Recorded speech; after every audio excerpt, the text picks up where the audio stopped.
pitching and play. Yeah, I loved last Tuesday's pressure. It was my favorite. I was out of here in like 10 minutes.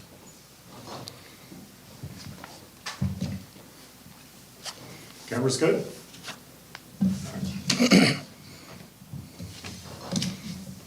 Was that in your notes? That was not. I think you printed that separate. Chicken parmesan, linguine, garlic bread. All right. Take that for you. Okay. Yeah, just in case.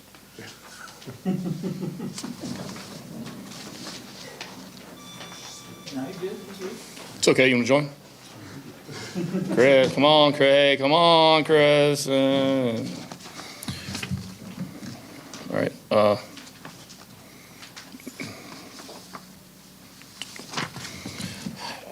right, ready to roll? All right. Appreciate you guys being here, and you had a good win on Saturday, and you had a really good crowd. I want to thank the fans, students that came to the game, were involved, were energetic, and really made a difference in the football game. So can't wait to see the crowd again this week. Excited to be at home again this weekend. We've got to continue to stay the course and continue to improve every day, individually, collectively as a team, offense, defense, special teams, fundamentally, just fundamental technique-wise, way you play the game. We got a lot of improvements we need to make. There's a lot of things we got to work on correcting from the first 3 weeks and continue to improve on. So we got a long way to go. We're happy to get a win last week, but at the same time, every week becomes more and more important. So with that, any questions? I want to ask you about a couple of plays from Saturday. The 4th and goal pass to Jamal, and then the snap, I think it was to JT on the 4th down. Why did those plays not work? They were better than us on those plays. We got beat on a block on the 4th and 2. We had the numbers. It was an option for the quarterback. They had 3 over 2 or 2 over 3 on the outside, and 3 over 4. We had the numbers and didn't execute the block. They beat us on that play. They're a good football team. They're a very talented, good football team. Look, we know that we all chase perfection in the games and in the game of football. But at the end of the game, if we've won more battles than they have, we've won more of the one-on-ones, we've won more of the mano-a-mano things. Usually you come out in a good place. But we got beat on that one, and same thing on the 4th and 1. It was something we've worked at since the beginning of springtime. We weren't able to execute it. In terms of injuries, are there any guys getting close that were out last week? And moving forward, we'll talk about injuries on Thursdays now, since that's the way no reason why other than just that's when the report comes out on Thursday. I think it just makes a lot more sense to do that on Thursdays. So we'll do that, and I'll start every press on Thursdays with it. All right, pivoting real quick. Get you Something else. That one didn't count for him, so he's got to get one in. Yeah.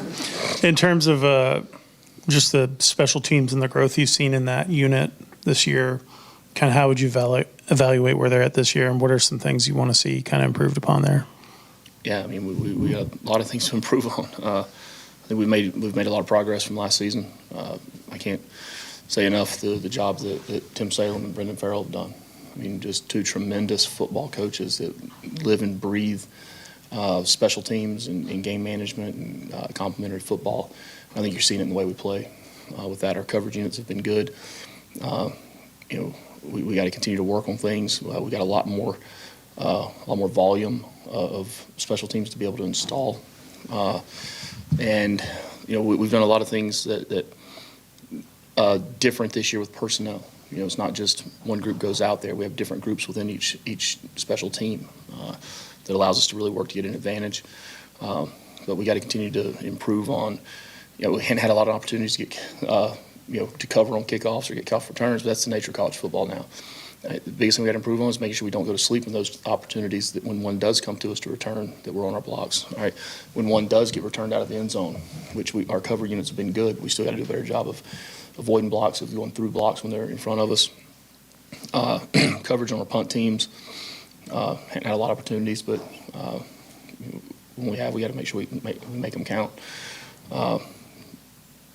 Field goal protection's been better We still got to continue to improve there, and I think we had a couple opportunities to get blocked kicks that we've been, a little bit short, a little bit not quite there yet. So we got a little extra effort to be able to get those executed. And Coach, you had said each week presents a new target. And with this week, how have you seen the guys kind of, I don't want to say refocus, but sort of move on from Saturday over these first couple days and refocus onto this next target? Well, if it was up to me, they'd know no different at all. But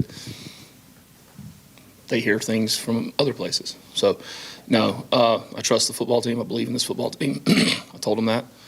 I stood a few guys up on Sunday night. It was Jamal, Kyle Eifert, Omar, and asked them. I said, "Look, what's your favorite memory from high school football, Jamal? Kyle, what's your favorite memory you've had or favorite play you've made?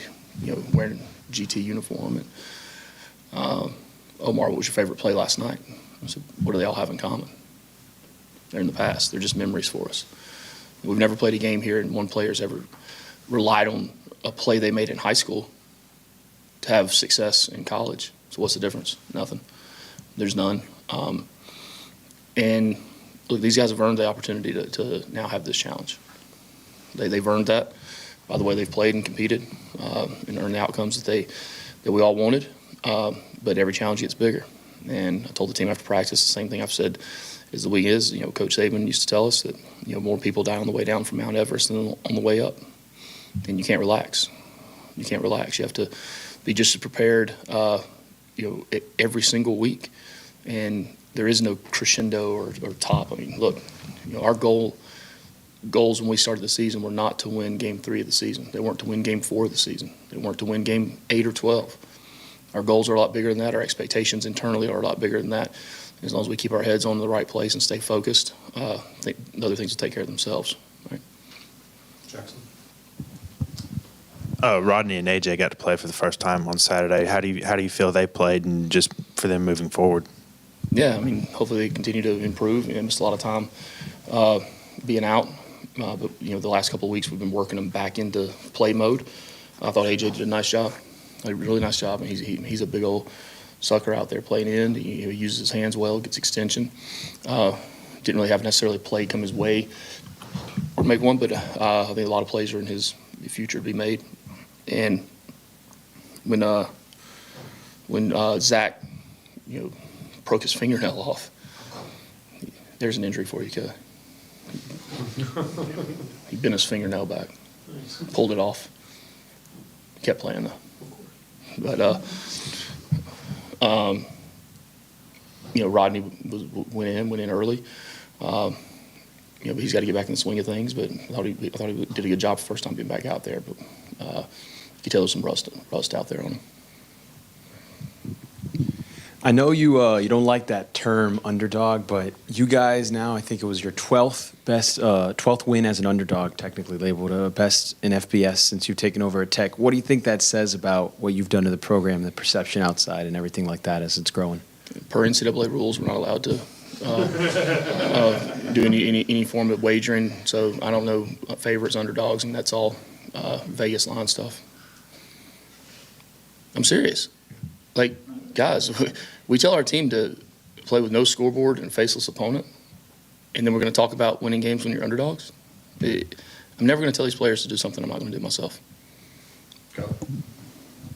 You've had a consistent message since you got here, even privately, about don't underestimate what Georgia Tech can do, the ceiling of Georgia Tech football and all that. Do you feel like people are starting to maybe understand what you've been trying to sell the last 3 years as your vision for what the future is here? Again, I don't know if people are or not. I mean, there's more people here today than there were last week, so maybe so. But again, I'm not going to tell the players to ignore things and stay away from things that I'm not going to do myself. I feel like I should ask you about Temple. That'd be awesome. Yeah, That would be awesome. Thank y'all. yeah. Thank you, Chad. What do you like about them on tape from what you've seen? Yeah, so, I mean, they started out 2-0, played a really good Oklahoma team this past weekend. New coaching staff there who's had a lot of success everywhere they've been. Really good football coach. You can tell that they're a well-coached team. Offensively, I mean, these guys, I mean, they shift in motion. I mean, they're 77% of the plays, they're motion and have eye candy. I think they're second in the country in most times that they motion. I'd hate to say who's first, but and then defensively, they pose a lot of problems with you. They play a 3-down front. They kick it to 4 down. They play bear. A lot of different things in the back end that are a little unorthodox from what we've seen the last 3 or 4 weeks. They play hard. They've got length on their defense. You can tell they're coached the right way, right? You can tell they're sound on special teams, and they're not doing things to beat themselves. I mean, everybody is going to make mistakes out there, but I think the future is really, really bright for this football team and this coaching staff. I've been very impressed watching the way they play the game. Talking about motion, you guys use it a significant amount on offense. Temple uses it a lot. What is the biggest key in defending teams, in defending offenses that use a lot of motion? Eye discipline, and it's one of the 2 most important things we have to get done this week. We have to have great eye discipline on the defensive side of the ball. That stuff. I mean, and it's not as much the motion as the fakes within it, right? The rolling over the ball, the carrying out your fakes. That's something we got to continue to work tremendously on our fakes and having the same pad level in play action and run game. It's all the deception part of it. In order to be able to accomplish what you want to get done. And look, the field is, everybody says 100 yards long, but it's 53 1/3 wide. And our goal every game is to use every bit of it.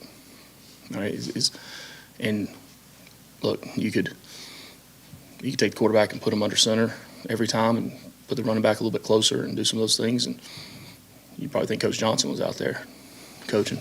So. Now there's a lot of option elements that are involved with it. Being able to put conflict on players on the defensive side of the ball, being able to affect support, affect who sets the edges, and that's another thing they do. I mean, Temple does a great job of setting edges a lot of different ways, right? I mean, when you're a team like us, and it's understandable why they do it, because then you look on the other side of the ball and what they face every day. So they're every way trying to set the edges and keep that ball contained inside. So it's going to be a big challenge for us. How important has it been to have a healthy E.J. Lightsey on defense this year to start out the season and you see the development there? Yeah, it's extremely important. I mean, it's important to all our players that are healthy are out there playing. Player availability is the number 1 key to being able to have a successful season. So E.J.'s done a nice job. Can you talk a little bit about Omar Daniels and just he seems to have a real knack for making plays for you guys, and he really has made the most of that move going from nickel to safety last year midseason and seems to be blossoming for you guys as a playmaker. Yeah, he is, and like everyone, I mean, Omar's got a lot of things, really, happy for him with the, forced fumble and the interception. But there's a lot of things we got to continue to improve on, and how we play leverage, how we're fitting things. Communication. He's matured a ton. Really happy for him as a young man, not just on the field, off the field. More vocal than he has been in the past, which when you're vocal, it means you're confident. So, but we've still got a lot of things we got to work on and clean up in that spot. Time for a couple more, Chad. You mentioned Monday Haynes King being a Heisman candidate and that he's on a mission. When did you sort of get the sense that he's on that mission this year? I mean, this kid's been on a mission every time he's gone out. But anytime you're you're starting quarterback and it's your last go round in college, there's something else behind you. Something motivating him from a higher being, I guess you would say. But no, I mean, the definition of what the Heisman is the player most I don't remember the exact wording, but talk about doing the value to your team and doing it with integrity and in ways others don't. I mean, if you look at the definition of it, I mean, who else fits that definition? The grit, the toughness. I think it's extremely undervalued or under talked about of how he throws the football. I mean, I don't know stats. I don't remember the stats leading up to the game of other teams versus our last opponent, but he was 20 of 28. It's pretty efficient, and being able to use his legs, use his arm. I think, but most importantly, he uses his head. I mean, to be able to make sure everybody's aligned, seeing the defense. Not with all the motion we do, making sure everyone's set before the next guy goes. I mean, there's so many things that he does that are valuable, really invaluable for our football team. But when your quarterback plays the way he plays and does what he does, it's hard. It's almost impossible that everyone else doesn't rise up and do the same. After the Colorado game, you had said you wanted to see more guys get involved in the offense and make plays. What has been the impact and the value from you see last game and the last couple weeks from Isaiah, Eric, Zion, some of the wide receivers that have really stepped up? Yeah, that was a big thing coming out of that game. I think I said it in here. We've got to get the ball to more people. We got to get the ball spread around to our playmakers. We've done a better job of that. We've still got guys we can continue to get the ball to.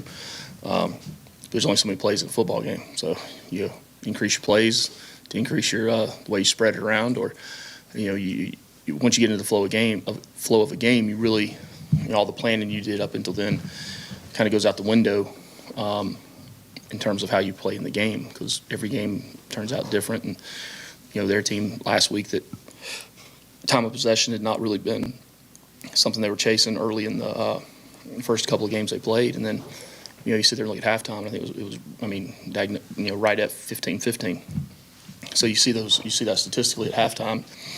Now you start thinking, okay, that's the game they're playing. How do we need to affect it and to ensure? I mean, we had 4 possessions in the first half, and then we had the one right at the end where we had 2 plays or whatnot. But really 4 real possessions. So you're sitting there at halftime saying, okay, we're probably going to have 5. We might have 6, all right? But now that they start counting.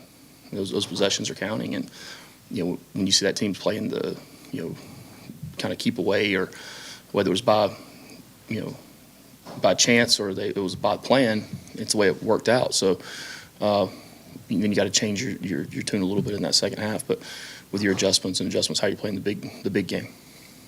Okay. Nothing else? All right. Appreciate you guys. All right, guys. Thanks. Go Jackets.